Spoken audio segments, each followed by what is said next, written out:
Pasar saham itu tempatnya penyesalan. Orang profit aja tetap nyesal. Beli emiten A nih gitu kan. Profit 5% gitu. Nyesal dia.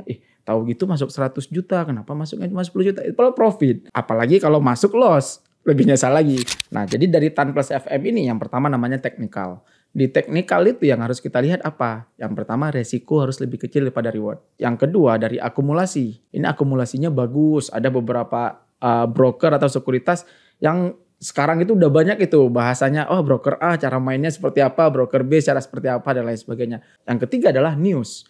News itu seperti apa maksudnya? Tidak semua news bisa kita terima mentah-mentah. Terus di fundamental ini F dan M, fundamental ini apa?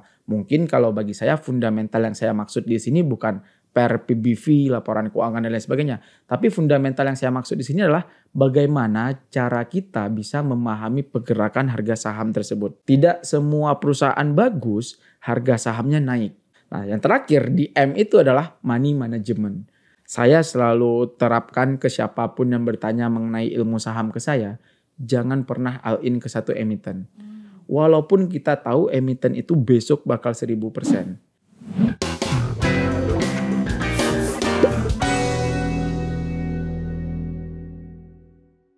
Halo Konvisto semuanya, selamat datang di Investol kali ini bersama saya Cindy Claudia. Dan kali ini kita kedatangan tamu yang sangat istimewa yaitu Mas Galif Mahesa selaku founder of Rekom Saham Retail. Nah, pada hari ini kita membahas tentang tema yang sangat menarik tentunya, yaitu lebih cuan investasi saham atau trading saham sih. Oke, langsung saja tanpa berbasa-basi, langsung saja kita perkenalan ke Mas Galif. Halo Mas. Halo Mbak. Mas Galif, boleh gak perkenalkan diri Mas Galif tentang background atau pekerjaan saat ini, kesibukannya apa aja sih ke kawan Visto semuanya?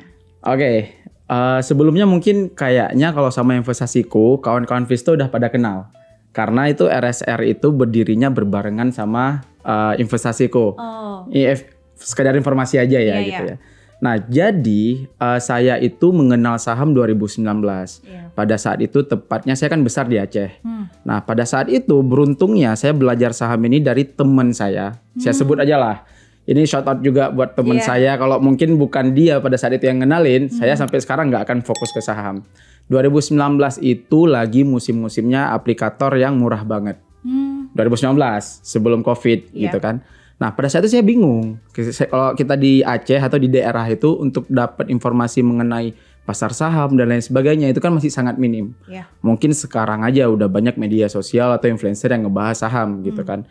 Nah, jadi pada saat itu saya nanyain ke teman, yang kamu lihat itu apa sih? Aplikasi itu ya yang pada saat itu kan. Terus dia bilang bukan, ini beda, ini namanya saham. Jadi sejak saat itu disitulah saya belajar yang namanya saham. Mungkin kalau teman saya pada saat itu dia ngenalinnya ke aplikator yang aneh-aneh itu, ya udah saya jadi korbannya juga gitu kan. Atau mungkin saya tidak akan berbicara saham. Skip ke depannya dari 2019 lalu saya mulai menggiati dunia saham sambil kuliah. Saya juga backgroundnya nih sebelumnya teknik sipil, bukan ekonomi. Nah, biasanya kalau yang dunia saham pasti ini dia harus sarjana ekonomi dan lain sebagainya. Enggak. Saya benar-benar belajar saham ini langsung secara praktik di lapangan. Tidak ada yang pada dasarnya ilmu teori dulu lah gitu ya. Tidak ada ilmu buku. Nah, jadi ketika itu saya sambil kuliah, sambil trading saham. Kalau orang sebutnya masih part time. Setelah itu saya berangkat ke Jakarta karena ada permintaan kerjaan dari salah satu kementerian di Jakarta. 2 tahunan saya di sana itu juga sambil trading saham. Sehingga pada akhirnya saya melihat, wah, aku punya potensi. Saya punya potensi di pasar saham ini, secara gain juga ada cukup bagus, sehingga saya beranikan diri untuk melakukan yang namanya bakar jembatan. Itu kan sebutan anak sekarang kan, bakar jembatan atau menjadi full time investor atau full time trader. Itu 2023 awal. After COVID lah. Perjalanan lumayan panjang juga ya Mas ya? Iya, lumayan lah 4 tahun itu yang dimanapun 2019 pas pertama saya kenal saham, ibaratkan nih masih newbie nih, masih retail unyu-unyu ya, sekarang masih retail juga gitu kan. Beberapa bulan kemudian langsung kena COVID.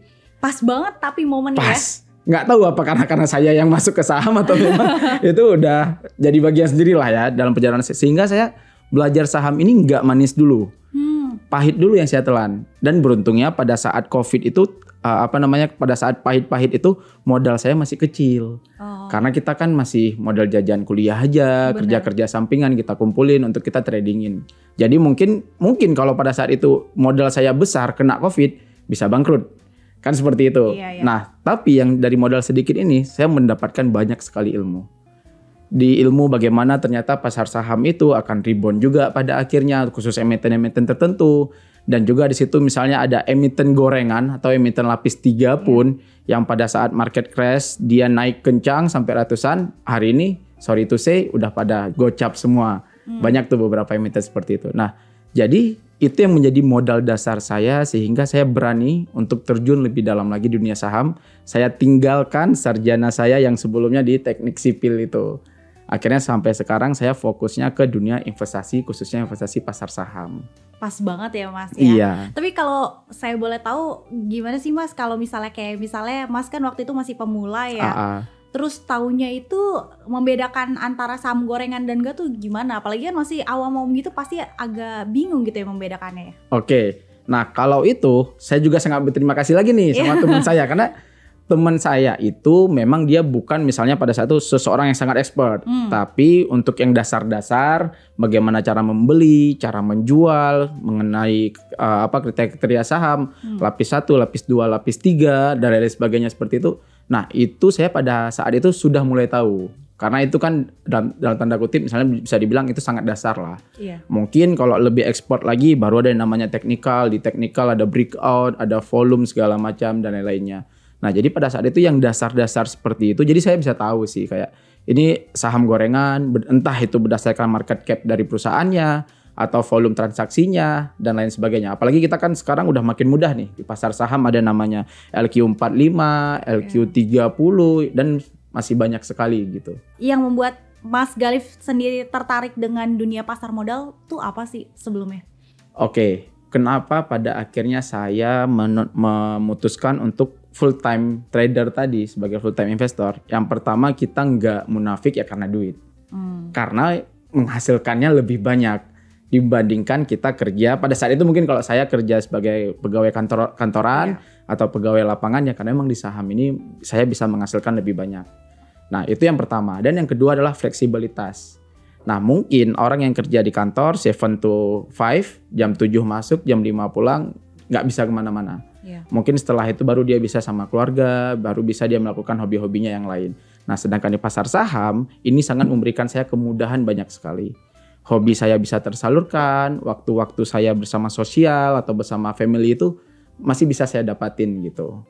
Lebih enak lah ya, maksudnya Flexible. Waktunya bisa dipakai buat banyak hal ya, nggak cuma kalau misalnya ya, tapi tergantung kan sudut pandang orang beda-beda ya. Iya, itu lagi sih. Nah, selain itu apa sih keterampilan yang harus dimiliki seorang untuk menjadi trader saham, Mas? Oke, keterampilan itu kalau secara garis besar ada yang namanya money, dana, orang sebutnya dana, trading plan, dan satu lagi psikologis. Nah, 3 ini yang nggak bisa dikurangin salah satunya. Nah, jadi misalnya let's say saya ini punya member lah, punya anggota itu yang beliau itu sudah tua. Umurnya sudah 50-an, beliau pensiunan BUMN, beliau hubungi saya. Mas, saya punya dana pensiunan ini semua tabungan saya 1M. Itu nilai yang cukup besar jika dibandingkan dengan UMR Indonesia. Ya kan 1M itu udah cukup oke lah sebenarnya untuk memulai hidup di masa tua. Tapi beliau ingin menginvestasikan. Berarti beliau itu sudah memenuhi satu unsur pertama, yaitu di dana tadi. Tapi beliau ini tidak punya waktu lagi untuk belajar. Umur 50-an yang mungkin sudah capek juga, mau menghabiskan waktu sama keluarga. Beliau mau bikin trading plan, mau mempelajari apa itu teknikal, apa jenisnya, broker sumeri, ada volume, ada akumulasi dan distribusi dan lain sebagainya. Itu mungkin beliau agak sulit. Nah, dan yang terakhir di money management atau di psikologis ini, nah beliau bisa jadi bagus. Nah, jadi dari 3 ini modal kita untuk menjadi seorang trader atau sebagai investor. Kalau money, kalau dana itu tergantung pribadi masing-masing, balik ke diri masing-masing. Nah, kalau psikologis juga sama. kita tuh tidak akan pernah bisa mengajari seseorang itu secara psikologis. Yang sabar ya, kalau beli saham jangan buru-buru dijual, kalau sahamnya naik jangan buru-buru dibeli, nanti juga itu pasti bakal turun. Iya. Jadi kan seperti itu nggak bisa kita ajari ke orang. Tapi kalau trading plan di sini RSR bisa menjadikan solusi buat teman-teman. Oh begini loh cara menyusun trading plan dan lain sebagainya. Makanya kalau mau ditanya, Mas saya mau terjun ke dunia saham, apa yang harus saya butuhkan? Modal tadi. Terus psikologi sama trading plan. Sama juga mungkin ada teman saya yang masih muda juga, misalnya lagi kuliahnya nih. Kalau kami di Sumatera itu panggilnya Bang, ya kan? Bang, saya punya ilmu nih, saya bisa bikin trading plan.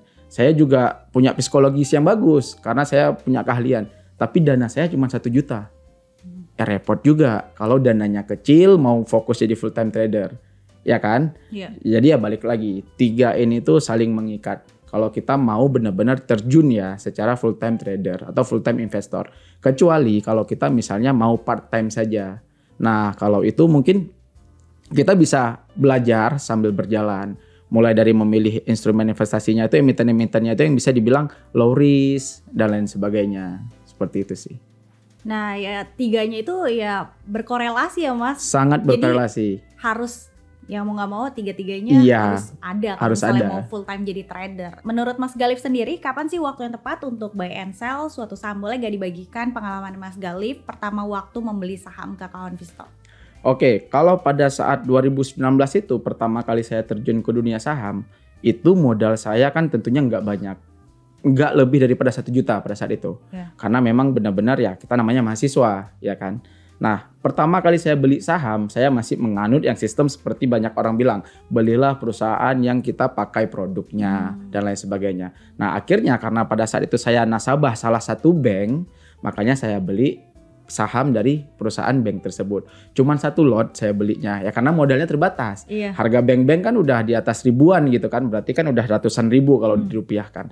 Nah, ketika saya beli pada saat itu, alhamdulillahnya langsung profit, walau hanya 2%. Nah di situ juga salah satu mungkin yang buat saya masih enak ini saham. Mungkin kalau pada transaksi pertama kita langsung loss, ya kita udah nggak mencoba lagi gitu kan. Udah nyerah duluan. Nah walau pada saat itu untungnya kayak cuman 7.000, 10.000 gitu. Tapi iya. ngeliat bisa ya ternyata ya Iya. gitu. Nah itu kalau pada awalnya. Nah fast forward ke depan, saya mencoba lagi lebih banyak cara, saya belajar lagi. Akhirnya saya menemukan yang namanya itu TAN plus FM. Itu yang saya pakai dari sekarang. Sampai sekarang saya masih pakai yang namanya TAN plus FM. TAN plus FM itu apa? T-nya teknikal, A-nya akumulasi, N-nya itu news, F-nya fundamental, dan M-nya itu money management. Gitu. Nah mungkin sebelum masuk ke itu, mungkin tadi nanyanya nih masalah waktu. Kapan waktu kita yang tepat untuk beli sebuah emiten. Iya, betul. Ini balik lagi, kalau misalnya secara jam market, aku tuh cuman memantau emiten itu dari jam 9 sampai jam 10. Itu karena menurut saya itu adalah jam-jam yang rawan. Jam-jam yang dalam artian transaksinya masih tinggi. Jam 10 ke atas sampai jam 12 itu transaksi itu mulai menurun biasanya. Nah jadi tips juga nih buat teman-teman misalnya yang lagi kerja, yang lagi kuliah. Nah itu dipantau aja dulu pasar saham itu dari jam 9 sampai jam 10. Terus nanti di sesi 2 jam 3 sampai dengan jam 4 itu volume transaksi itu seringnya melonjaknya pada saat-saat tersebut gitu. Saya misalnya punya modal 1 juta. Gimana tuh caranya yang efektif buat trading harian atau misalnya saya mau coba mingguan juga? Bisa gak kasih bantu contoh konkretnya atau simulasi perhitungannya gimana sih yang sederhana gitu? Oke, misalnya punya dana 1 juta. Dan kita bisa anggapan misalnya ini part time ya, dia sambil kerja juga. Nah sebelumnya disclaimer dulu bahwasanya ilmu saham ini luas. Setiap orang punya ilmunya masing-masing dan saya sampai sekarang menganut konsep tidak ada ilmu saham yang 100% benar. Siapapun itu, mau big fund, mau investor kecil, mau influencer bagaimanapun, tidak ada transaksi yang 100 kali transaksi 100-nya win. Nah seperti itu ya. Nah jadi bagaimana cara kita mengelola uang 1 juta ini? Nah kalau saya ambil gambaran 1 juta ini kan sebenarnya tergolong kecil dibandingkan UMR di beberapa daerah. Nah 1 juta ini pun kalau misalnya mau dipakai trading itu sangat menyita waktu. Yang namanya trading setiap hari kita harus mantau. Kecuali misalnya bahasanya 1 juta ini adalah untuk belajar aja Mas. Saya punya tabungan lebih tapi saya mau pakai 1 juta untuk belajar dulu. Bukan untuk fokus jadi pendapatan utama gitu ya. Nah dari 1 juta ini kita bisa paling, kalau saya itu portofolio itu, saya punya 3 portofolio. Di day trading, swing trading yang monthly, yang biasa bulanan, sama yang terakhir itu untuk investing long term. Nah, sedangkan yang satu portofolio ini saya hanya mengalokasikan untuk membeli sebuah emiten itu sekitar 20-30%. Tidak lebih. Nah, pertanyaannya dengan uang 1 juta kalau mau beli beberapa emiten tentu tidak cukup. Paling-paling oke misalnya di 1 juta ini kita beli 2-3 emiten doang. Kan seperti itu. Iya. Kalau misalnya anggapannya, wah saya pingin belajar trading nih dengan uang 1 juta ini. Oke. Itu sangat bagus. Malah saya menganjurkan kalau mau belajar dengan uang yang lebih kecil lagi. Dalam artian 500 ribu aja, nyoba dulu, pahami mekanisme pasar seperti apa. Kalaupun loss misalnya is okay, itu bagian dari belajar. Nah jadi bagaimana cara kita memanage uang 1 juta ini? Kita tinggal bagikan dia di beberapa emiten yang kalau menurut saya volume transaksinya itu lebih besar. Nah, karena kan 1 juta ini bisa dibilang tadi uang kecil dulu nih, kita definisikan dulu gitu kan. Walau mungkin sebagian orang beranggapan uang 1 juta ini besar kan seperti itu. Nah, kalau uangnya cuma 1 juta mau dibagi ke kayak saya buat biasanya sampai 5 emiten dalam satu portofolio, itu agak sulit. Nah, jadi paling bisa 1 juta ini dibagi ke 1 atau 2 emiten yang memiliki volume transaksi yang besar. Nah, sehingga di situ kita bisa belajar. Scalping sekarang atau mau beli hari ini jual besok dan lain sebagainya gitu sih. Memang kalau 1 juta itu dikompon sampai dengan 5 tahun ke depan dengan metode compounding interest yang dimana kita targetkan setiap bulannya itu dapat gain 15%, itu bakal jadi MM-an. Tapi kita juga nggak mungkin dong dalam artian teman-teman Visto nanti wah 1 juta saya bisa kaya nih. Udah saya nggak perlu sekolah lagi, saya nggak perlu kuliah lagi, mak minta uang 1 juta. Aku mau trading aja nih gitu kan. Mau trading di saham aja nanti pasti bisa MM-an. Nggak seperti itu. Pada kenyataannya realitas pasar itu tidak seindah mimpi-mimpi di media sosial. Makanya saya sangat menyarankan teman-teman sebelum memutuskan menjadi full time trader atau mau menjadi seorang trader pun itu dipastikan dulu income-nya udah oke. Ketika income-nya sudah oke, mau kita sisihkan waktu untuk trading juga udah enak, udah gampang. Kalau ternyata income-nya pas-pasan, lebih baik investasi leher ke atas. Pelajari dulu, kalaupun memang mau investasi ya oke. Setiap bulan dari gaji kita sisihkan 1 juta untuk investasi. Belilah let's say emiten-emiten yang dalam artian udah teruji. Ya kan, sektor-sektor yang udah teruji nih, udah bertahun-tahun pun walaupun ada COVID, terus dia bisa rebound lagi. Nah jadi saya sarankan seperti itu. Kalau misalnya uangnya 1 juta. Kalau mau di trading, beli kayak emiten yang volume transaksinya tinggi. Sehingga ya memang risknya kalaupun kena bantingan ya kita harus siap. Harus siap sama yang namanya cut loss. Karena kita kan harus bikin trading plan dulu. Nah kalaupun emang misal mau nabung, oke, pilihlah sektor-sektor atau emiten-emiten yang udah teruji. Dan punya ekspektasi besar dulu ya. Nanti takutnya ngedown. Menurut dari pengalaman Mas Galif sendiri nih Mas, apa bisa seseorang mempunyai penghasilan dari trading saham aja Mas? Kalau misalnya itu boleh gak diceritain pengalaman profit yang terbesar yang pernah diperoleh sama Mas Galif dari trading saham itu berapa persen sih? Terus jangka waktunya berapa lama? Gitu. Oke, yang pertama dulu paling apakah bisa seseorang fokus hidupnya dari trading? Sangat bisa. Bahkan nggak cuma 1 atau 2 orang, ada puluhan ribu orang yang saat ini sudah menjadi full time trader atau full time investor. Dan saya berbangga diri bagian dari 1 di antara puluhan ribu itu yang ada di ruangan ini. Makanya saya berani terjun sebagai full time trader atau full time investor karena saya emang sudah membuktikan pasar saham ini benar-benar bisa memberikan kita, kalaupun misalnya bukan kekayaan yang sangat wah langsung gitu, tapi sudah cukup oke untuk pendapatan bulanan dibandingkan UMR yang ada di setiap daerah. Itu yang pertama. Nah terus berbicara mengenai profit terbesar saya sama entah itu persen atau secara rupiahnya, mungkin saya akan menceritakan satu transaksi yang paling saya ingat lah. Satu transaksi yang paling memorable buat saya. Itu terjadi beberapa bulan ini juga. Di bulan 10 kemarin itu kan memang IHSG itu mulai down dari bulan 9 akhir. Itu mulai down. Nah saya itu beli emiten cuan. Emiten cuan dan saya beli, saya rekomendasiin juga pada saat itu bulan 10 akhir. Nah setelah saya rekomendasiin, IHSG ternyata makin down. Emiten yang saya rekomendasiin cuan pada saat itu harga 8 ribuan itu juga ikut down. Nah menariknya pada down saat itu banyak itu yang hujat gitu kan. Banyak, wah gimana ini loss nih, wah rekomendasi abal-abal dan sebagainya gitu kan. Nah tapi dengan ilmu TAN plus FM tadi, mungkin nanti ada bagian ya saya jelaskan TAN plus FM itu secara panjang ya. Nah dengan metode saya TAN plus FM itu saya melihat ini emiten-emitennya Pak Prajogo, walaupun pada bulan 10 itu down, turun itu cukup lumayan, tapi tidak disertai distribusi oleh market makernya gitu. Jadi saya lihat rata-rata nih yang jual panic sellingnya malah investor retail kan seperti itu. Nah jadi saya memutuskan untuk hold aja, hold aja. Itu saya tahan banting itu bulan 10 akhir, bulan 11 masih nggak kemana-mana. Bulan 12 akhir yang ketika orang bilang akan ada window dressing, ternyata window dressingnya kemarin bulan 12 akhir bukan dari emiten lapis 1, melainkan emiten-emiten yang dari para konglo ini. Salah satunya emiten Pak Prajogo yaitu cuan.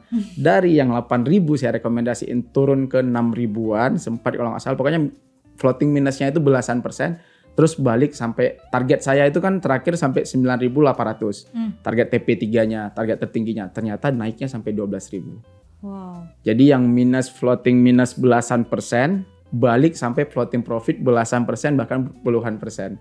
Jadi itu salah satu yang paling memorable sih, dalam artian selama kita melakukan sesuatu di pasar saham berlandaskan bukan emosional ya, melainkan memang data yang ada di atas pasar itu, data setelah market itu kan kita bisa cek akumulasi, distribusi itu dari broker summary, kita bisa cek teknikal, kita bisa cek volume, kita bisa cek inflow, outflow dari foreign, dari asing gitu kan. Selama kita berpegang teguh dengan data-data itu, kita masih cukup aman di market. Yang bikin kita kalah atau kita gagal itu kan emosional. Iya. Mungkin kalau pada saat itu secara emosional, wah daripada dihujat nih ya udahlah suruh cut loss aja lah gitu kan. Emosional nih saya nih terbawa gitu kan.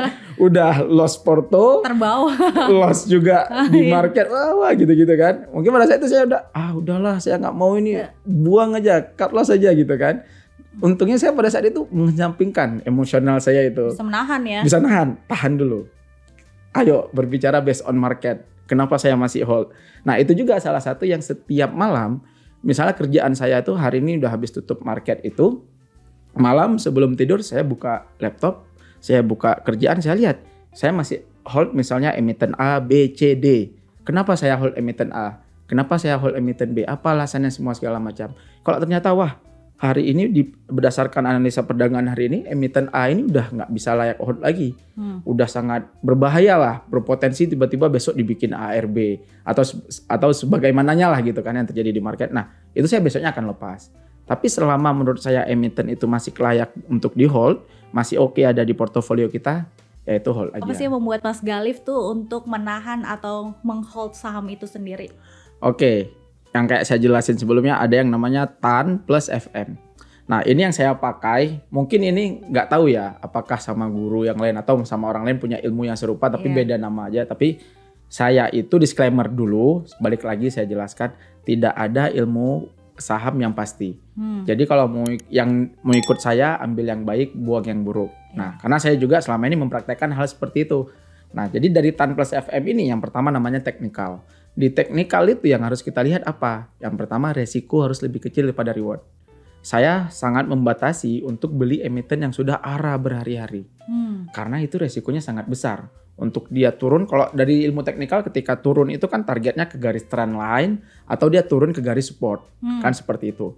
Nah jadi saya sangat menghindari apabila secara teknikal, wah ini gedean resikonya. Resiko yang saya dapetin dari harga sekarang ke target ke target garis support itu minus 10%. Sedangkan target harga ini ke resist ke atasnya itu hanya plus 3%. Nah, itu saya hindari.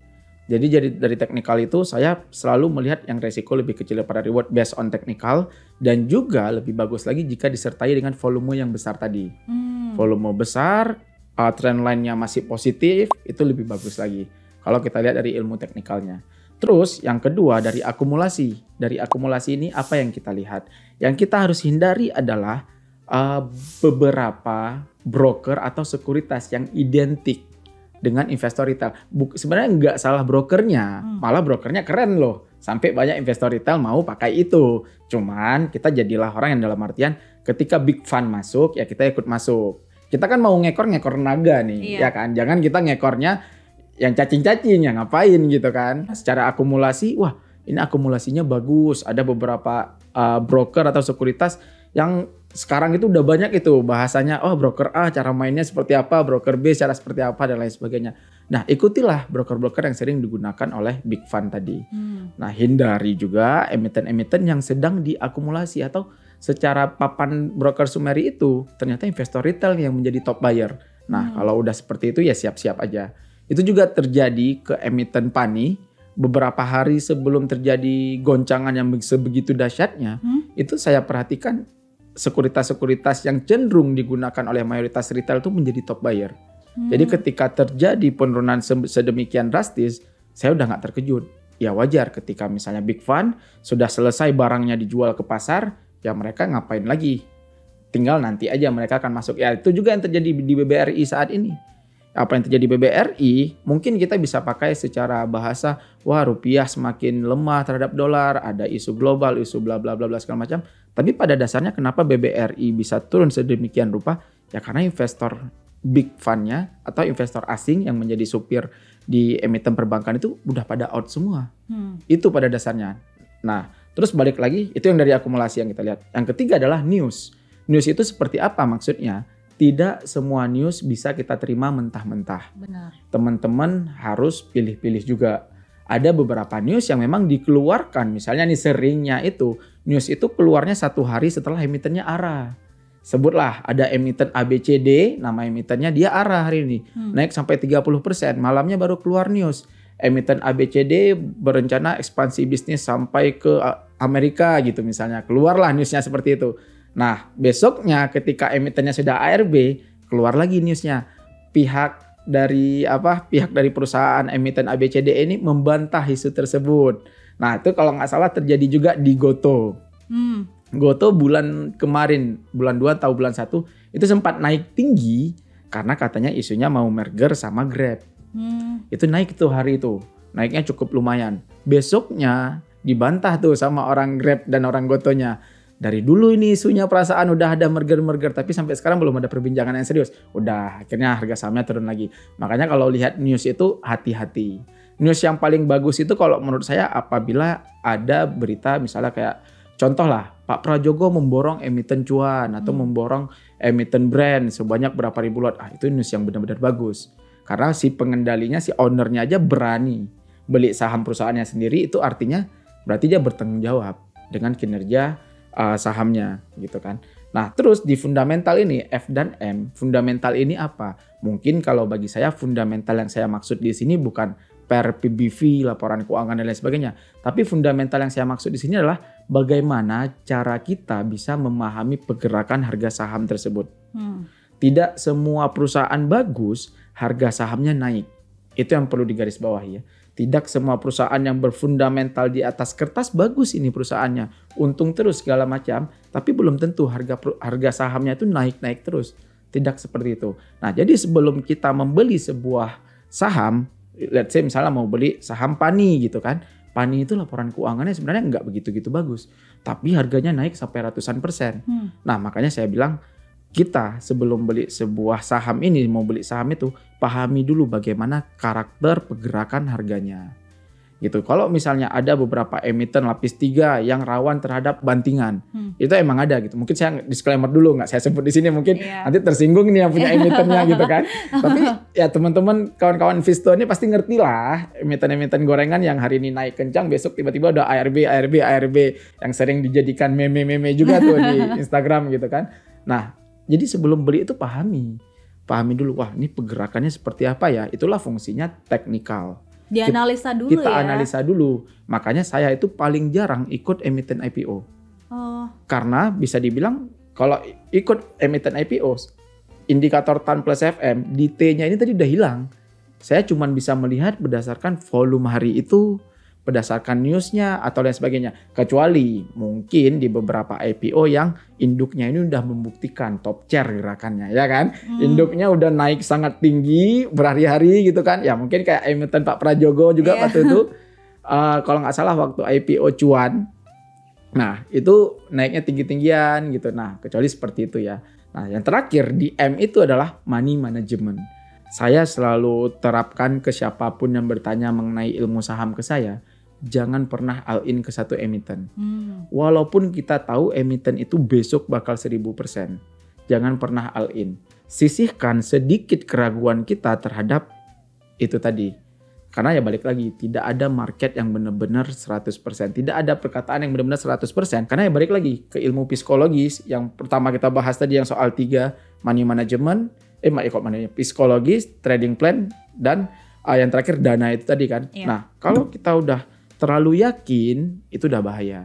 Itu sih tadi Tan Plus FM itu yang membuat saya kenapa pada akhirnya, wah ini cuan walaupun turun dalam, tapi masih memenuhi yang ini tadi, saya beranikan hold. Kalau reputasi pada saat itu dipertaruhkan juga sebenarnya. Ya itu sih. Gitu. Baik lagi ya Mas ya, kalau misalnya menerima informasi jadi penonton yang cerdas ya. Bisa meneliti, bisa menganalisa, jangan cuma diambil mentah-mentah dari media sosial ataupun referensi lainnya. Jadi buat teman-teman harus lebih bijak lagi dalam menerima informasi kalau misalnya mau cari-cari informasi di media sosial gitu. Nah selain itu Mas, kita mau nanya lagi nih Mas, sektor saham apa aja sih yang menurut Mas Galif yang bisa untuk trading harian atau mingguan Mas? Oke, ini menarik ini. Ya. Kalau ini kan berarti bahasa lainnya Mas spill dong emiten apa yang bakal profit kan gitu kan. Betul. Tapi ini bahasanya sektor ya kan. Halus dikit ya Mas. Iya benar-benar. Nah disclaimer dulu lagi. Disclaimer juga buat teman-teman kawan Visto. Setelah apapun yang saya mention setelah ini, analisa ulang. Gitu. Karena ini sebelum saya masuk ke pertanyaan itu, sedikit quotes aja dari saya. Pasar saham itu tempatnya penyesalan. Orang profit aja tetap nyesal. Maunya pasti ketika beli emiten A nih gitu kan, tuh masuk 10 juta uangnya gitu kan, profit 5% gitu, nyesal dia, tahu gitu masuk 100 juta, kenapa masuknya cuma 10 juta, itu kalau profit, padahal untung tapi nyesal, apalagi kalau masuk loss, lebih nyesal lagi, kan seperti itu. Nah jadi perlu diingat pasar saham ini tempatnya penyesalan, jangan nanti setelah saya mention emiten A berpotensi ke harga sekian, ikutan beli, ikutan profit, setelah itu nyesal. Alah Mas, tahu gitu aku hold aja lagi karena berpotensi makin tinggi lagi kan seperti itu kan. Oke. Kalau ditanya sektor apa yang cukup menarik, jujur kalau ditanya sama saya untuk investasi jangka panjang saya masih tetap bilang perbankan. Tapi apakah sekarang masuknya? Tahan dulu. Karena kita belum tahu nih badainya berlalunya kapan. Yeah. Ini masih terus-terus anjlok. Kita dari bulan 11, dari bulan 12, wah perbankan udah murah. HK. Ya sampai sekarang udah bulan 2 juga masih turun. Makin turun lagi gitu kan. Jadi kalau saran saya, untuk jangka panjang ini masih cukup oke. BBCA loh, oke lah kita nggak usah bilang, wah BBRI Mas udah dikuasai sama investor retail semuanya. Oke, BBCA gimana? Yang sama-sama perbankan. BBCA itu dari tahun ke tahun, dia itu selalu membuktikan dia gagah perkasa walau saat ini sudah ada brand gitu ya. Kita lihat 98 reformasi terjadi besar-besaran skala nasional, saham pada terjun tapi langsung rebound. 2008 krisis di Amerika, semua saham pada terjun tapi 2009-10 rebound. 2020 ketika Covid, saham juga nggak kalah terjunnya tapi langsung pada rebound. Hari ini tidak ada krisis. Hari ini tidak ada krisis yang cukup berarti. Walau mungkin kalau saya lihat bahasa di media sosial ini udah menyerempet, kebijakan politik ini yang masih kurang enak gitu kan buat para investor. Sehingga investor memilih negara-negara luar seperti Vietnam yang ekonominya misalnya lebih maju saat ini dibandingkan Indonesia. Oke, kita bisa bilang itu oke. Tapi yang krisis-krisis kemarin aja, pasar saham kita mampu lewatin, emiten perbankan ini mampu lewatin, khususnya BBCA lah saya bilang gitu kan, mampu dia rebound lagi, masa yang hari ini nggak bisa? Jadi untuk investasi jangka panjang, penurunan ini adalah kesempatan. Sangat-sangat kesempatan. Bahkan kalau bahasa yang mungkin agak kasar sedikit, ketika Covid kemarin banyak orang yang nggak sempat nyerok, karena pada takut juga gitu kan. Sehingga 2023 emiten perbankan all time high semua, naik gila-gilaan sampai mungkin dari 2020 itu di catatan saya BBCA naik 100%-an. Bisa di cross check lagi ya. Kalau misalnya ada keliru tolong ditulis di kolom komentar biar videonya rame gitu ya. Oke. Nah, BBCA itu dari after Covid udah naik 100%-an. Semua orang berdoa gitu kan. Kapan lah BBCA ini koreksi? Kapan lah saya bisa dapat di harga murah? Nah, hari ini udah terjadi. Bahkan tanpa harus melibatkan krisis yang sebesar kemarin. Nah, jadi ini adalah kesempatan. Tapi kalau ditanya lagi, berarti hari ini saya HKL inflow margin di emiten perbankan? Ya jangan. Belinya dicicil, ditabung, ditunggu ketika misalnya distribusi asing sudah mereda. Atau lebih bagus lagi ketika inflow asing itu sudah masuk. Gimana sih cara menganalisa saham yang efektif buat dapetin profit harian atau mingguan? Oke, balik lagi ke TAN plus FM tadi. Itu yang saya pakai baik untuk trading plan emiten, misalnya untuk portofolio swing saya, swing bulanan atau day trading. Saya pakainya itu TAN plus FM tadi. Tinggal dari TAN ini kita melihat kalau mau day trading yang harus kita fokuskan pertama adalah akumulasinya, DA-nya dan di teknikalnya. Soal news kita nggak apa-apa, sedikit cuek dan bodo amat karena kita bisa flashback ke belakang ketika penetapan oleh KPK atau kejaksaannya yang perusahaan timah TINS korupsi 271T itu harga TINS malah gila-gilaan diangkatnya. Bisa di cross check lagi, saya ingat betul itu. Makanya kalau mau trading harian, news ini masih oke, dikesampingkan sedikit. Tapi kalau kita udah mau bulanan ke depan, nah news ini harus benar-benar diperhatikan. Jadi yang menjadi indeks indikatornya tinggal dibalik. Yang pertama news, kedua akumulasi, baru teknikalnya. Kenapa seperti itu? Karena kan kalau harian, news itu mungkin nggak terlalu berpengaruh besar. Sedangkan untuk bulanan ke depan, nah kita tuh harus melihat ini arah pasar mau kemana. Ini apa yang akan terjadi 3 bulan lagi. Semakin banyak info yang kita dapat, semakin bagus. Jadi kalau misalnya mau dipakai untuk harian atau bulanan, itu TAN plus FM ini udah cukup oke. Tinggal nanti kita otak-atik sendiri, balik ke diri masing-masing, wah saya nyamannya seperti apa. Gitu sih. Nah, itu dia kawan Vista, udah dapet kan banyak informasi yang menarik dari Mas Galif. Jadi semua investasi itu selalu pasti punya resikonya. Yang penting kalian jangan pernah berhenti untuk mencoba segala sesuatu. Terutama kalian jangan takut juga untuk memulai investasi secara rutin. Karena seperti yang kita tahu juga, karena setiap orang pasti punya tujuan keuangannya masing-masing ya Mas ya. Tentunya kalau misalnya kalian juga masih bingung mau investasi di mana, tentunya kalian bisa investasi di Investasiku. Ada reksadana, saham, dan juga obligasi. Terus juga buat kawan Visto yang mau jalan-jalan tapi uangnya juga terbatas, tenang aja kawan Visto. Jadi kalian bisa nabung dulu aja di Investasiku karena kalian bukan cuma dapetin pengalaman untuk menabung di reksadana aja, kalian juga bisa jalan-jalan. Jadi kalau kalian mau, kalian bisa langsung aja cek info selengkapnya di www.investasiku.id/healingfast. Dan buat kalian yang mau umroh juga ada yang namanya Umroh Fast juga. Untuk info lengkapnya kalian bisa cek langsung di www.investasiku.id/umrohfast. Saya juga mau nyampaikan sekali lagi, kalian mesti tahu kita juga punya kalkulator keuangan di Investasiku yang ada di website Investasiku. Jadi buat kalian yang mau menghitung tujuan keuangan bisa langsung aja mampir di website Investasiku. Jadi untuk kawan Visto jangan lupa juga untuk selalu tingkatkan transaksi kalian di Investasiku karena setiap transaksi kalian akan mendapatkan points juga berupa MPC points yang bisa didapat dibelanjakan di Merchant City Corp dan bisa ditukarkan kembali ke reksadana. Oke, langsung saja kita ke Mas Galif kembali. Mas, boleh dong sampaikan ke kawan Visto, ada gak pesan inspiratif untuk kawan Visto yang mau memulai trading saham atau mau menjadi pemula? Oke, teman-teman semuanya, sebelum mulai trading saham itu perlu diingat, tidak semua orang harus menjadi full time trader atau full time investor. Tidak semua orang harus meninggalkan pekerjaannya yang mungkin posisinya saat ini udah lagi bagus-bagusnya. Nggak yang harus bakar jembatan dan lain sebagainya. Nah, jadi sebelum kita memulai trading, kita harus nemuin sekuritas yang tepat. Dan jawabannya ini. Saya tuh bangga loh termasuk salah satu orang yang awal-awal user Investasiku. Wow. Karena sampai sekarang saya pakai terus tuh mobile app-nya. Buat teman-teman semuanya, balik lagi, jangan semuanya itu harus konsep harus full time trader, harus kalau udah masuk saham itu berarti nggak boleh kerja yang lain. Enggak. Konsep investasi itu adalah berkelanjutan. Sambil kerja, mulai investasi. Seorang guru, investasi. Seorang PNS, investasi. Seorang pegawai pun bisa investasi. Jadi tidak ada batasan. Bukan berarti ketika kita masuk ke dunia saham, harus beneran langsung jadi kaya. Enggak. Karena yang perlu ditekankan lagi, investasi itu kita bukan perang dengan orang lain, tapi perang dengan diri kita sendiri. Perang dengan kebiasaan kita untuk mengeluarkan hal-hal yang konsumtif, hal-hal yang tidak penting. Tapi gimana caranya kita berpikir setelah kita sudah pandai menabung, kita sekarang tabungan ini gimana supaya bergerak, yaitu dengan investasi tadi. Dan teman-teman juga perlu ingat, tidak ada namanya orang kaya mendadak. Atau orang yang kaya cepat dari saham. 1 bulan terjun ke dunia saham langsung kaya. Kecuali dia memang orang kaya. Uangnya udah MM-an, dia menaruh uang untuk investasi, dapat profit semakin kaya. Nah, buat teman-teman yang baru memulai semuanya, belajar dulu pelan-pelan.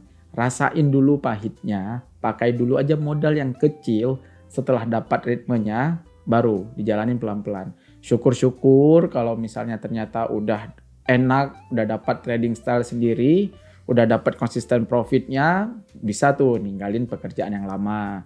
Fokus habis itu langsung ke dunia investasi atau dunia trading. Gitu sih kalau dari saya.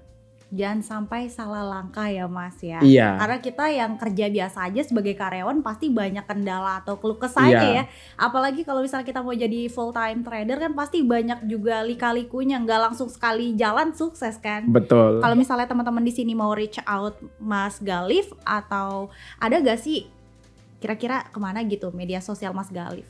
Oke, yang paling mudah langsung di Instagram kita yaitu @rekomsahamretail. Di situ kita juga sering edukasi dan lain-lainnya. Nanti kalau mau masuk lagi, itu kita ada channel Telegram gratisnya. Teman-teman kalau mungkin susah nulisnya, bisa DM aja Instagram kita. Nah, kalau Instagram pribadi saya sih @galifmahesa itu cuman ngebahas hal-hal pribadi aja, nggak perlu di-follow lah gitu kan. Karena memang ya seputarannya ya kayak kehidupan biasa kita sama teman, sama pasangan dan keluarga dan lainnya. Kalau emang mau belajar saham, langsung aja ke Instagram kita, gratis kok. Karena saya sendiri itu menganut sistem yang edukasi itu gratis, ilmu itu gratis, trading plan yang berbayar. Karena butuh effort, butuh nambel-nambelin bit juga. Ya kan? Kalau ilmu gratis, siapapun belajar, ayo gitu. Nah itu dia guys. Jadi buat yang mau tahu langsung aja di follow. Gak berasa ya Mas, kita perbincangan hari ini udah banyak banget dan banyak banget juga informasi yang bisa teman Calvisto dapetin. Dan semoga nanti next ya kita bisa bertemu kembali di podcast selanjutnya. Untuk memberikan tema yang lebih menarik lagi gitu ya Mas ya.